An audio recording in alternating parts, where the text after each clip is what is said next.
We've been here 50 years. It's our birthday and we want to celebrate it with you. We're celebrating together and we hope that you appreciate many of the influences and ideas we've brought to Bradford.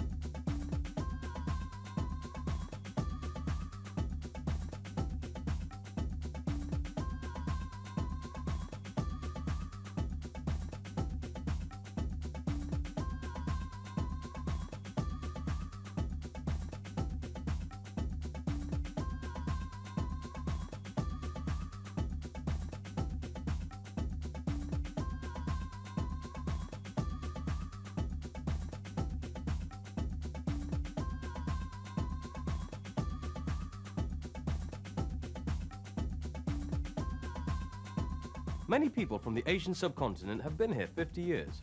Their children, their grandchildren, and their great-grandchildren were all born in Bradford. But did they intend to stay? The Asian peoples were not sure whether they're going to settle in this country or whether they're going to go back. But in the last 15 years, they have made their mind up. This is their city, this is their home. I didn't feel out of place at all, and everyone was very welcoming to me, and I felt quite at home. I think of that this is my, my own country, Been so long here, my children are here, grown up, and they study there. I came here in September 1961, and this is my home. And my children, they only know Bradford as their home, and they're grown up now. So, we're here to stay, and we are part of the furniture, if you like. We ain't going anywhere. They have decided that this is where they're going to stay. Initially, they came just as single men or as married men without their families. That then changed as the generations went through. We saw them bringing their wives, going back home to get married. So, for the last 50 years, the South Asian community has been part of the rich diversity of Bradford's population, supporting the city and its teams. Bradford! Why did the Asians first come to Bradford? We saw 50 years ago South Asians coming into Bradford and looking for work and being offered work in a variety of shift patterns, 2, 3, 4 shifts, weekend working, night working, work that probably was becoming less attractive to the indigenous white population. 7 till 6:30 in the daytime, 7 till 7 at night.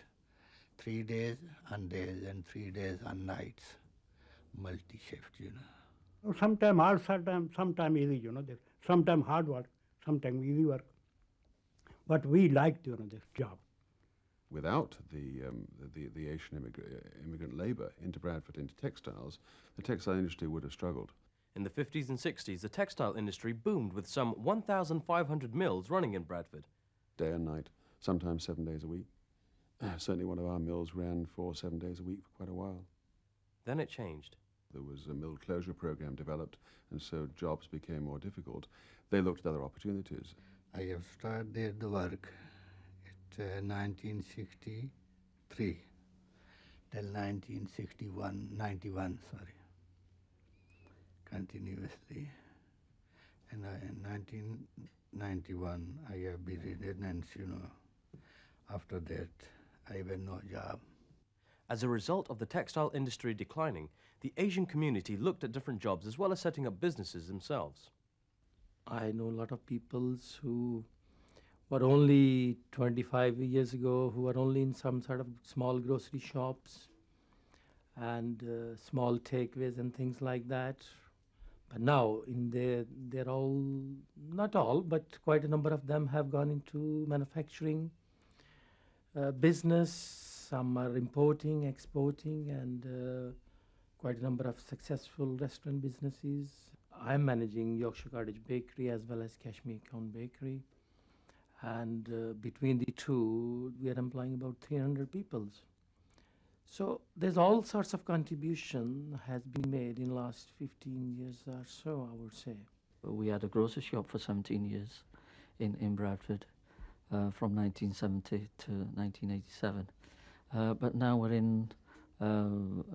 we're one of the sort of major independent retailers of clothing and footwear in Bradford, with 2 stores over 10,000 square foot each, with a combined turnover of over £2 million. In Bradford now, you will find Asian people working in many different types of jobs.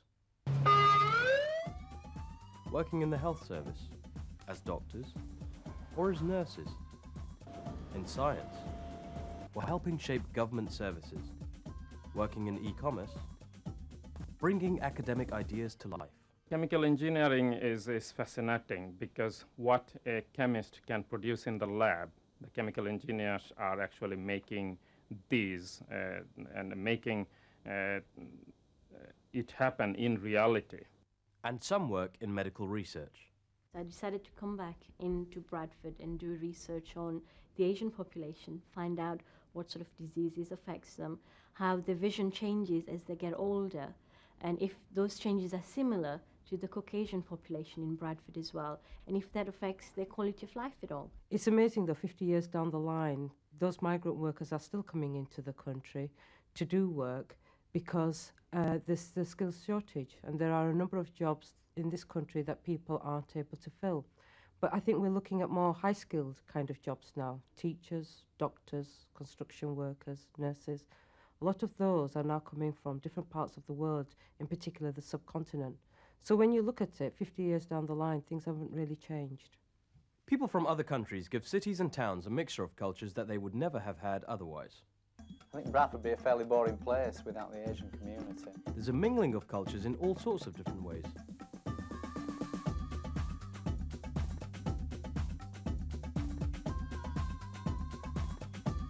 There's the largest open-air festival in Europe, the Bradmela. I like the Bradford Mela. That's good. Loads of people come to that. Mixed whites and Asians. And it's really good. And what else? There's curry and everything. And there's traditional clothes. And there's cinemas. And there's a rich mixture of fashion, a colourful multiracial effect.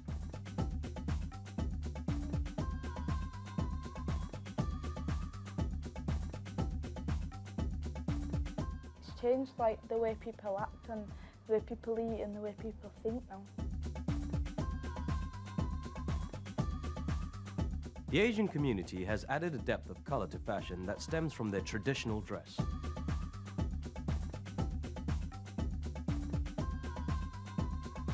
When I go home, I tend to change into my own traditional dress. But when I'm out, I tend to wear the English dress. It's a business dress. I'm a businessman at the end of the day. And yeah, I've got to, and don't feel uncomfortable in playing the part in doing that.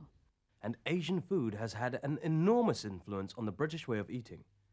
These days, there's more indigenous population probably eating the curries than perhaps the Asians themselves are eating. We've gone more onto the fish and chips, I think. In our house, usually on weekdays we have like Korean rice, and in weekends like we have chips and stuff. I can do Asian cooking, but he says I don't do it right. So he does the Asian cooking and I do the English cooking. And then there is language. What's the impact on the words we use today? Inevitably there will be influences. And two things that immediately come to mind is one of them is something that everyone does at home in the mornings. They clean their hair. Now, shampoo, that word, comes from the Indian word champa, something which in every city we see, and particularly in the mornings, it's deadly dangerous when we're crossing the roads. And that's these huge trucks, which are called juggernauts. Now that word comes from an Indian festival in eastern India, which still goes on today, which is the festival of Jagannath. Pajamas, and that again is a word that comes from the Indian languages. Particular types of cloths, gingham, chintz, there is calico. The most curious English word that Asians have adapted is curry. And curry in India specifies a particular dish. But when Indian food came here, it was regarded as a way of describing all Indian food. And what's odd now is to find that in Asian homes in England, it's the same thing. You know, one would say, oh, I fancy a curry tonight. There are other influences. For example, how the family looks after each other.